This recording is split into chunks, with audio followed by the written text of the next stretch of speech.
Bon dia, conitencs i conitenques. Aquest any finalitza el contracte de recollida de residus que tenim en vigor actualment. Des de la Regidoria de Medi Ambient fa temps que treballem en el nou servei que ha de substituir l'actual. Ha de ser un servei que compleixi amb dos objectius. El primer, que ens permeti adaptar-se a la realitat del municipi, donat que el que tenim actualment no ho fa i sovint es veu saturat. I el segon, que ens permeti assolir la taxa de recollida selectiva que s'està marcant des d'Europa. Tant els experts que hem consultat com la mateixa Agència Catalana de Residus ens han posat sobre la taula dos sistemes que ens poden permetre assolir aquest percentatge. Un és el servei de recollida porta a porta domiciliària i l'altre el servei de recollida en via pública mitjançant contenidor intel·ligent o tancat. Tenim l'estudi fet dels dos sistemes, tant d'implementació com del cost econòmic.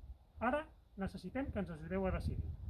Per això, a partir del dia 20 de gener, comencem un procés de participació ciutadana on us donarem tota la informació de com funcionen els dos sistemes. Intentarem resoldre els dubtes que podeu tenir i, sobretot, volem recollir la vostra opinió. Com ho farem? Mitjançant campanyes informatives a la via pública, mitjançant xerrades presencials en equipaments municipals i mitjançant la plataforma de participació ciutadana decidim.cat. Hem de canviar i canviem per millorar.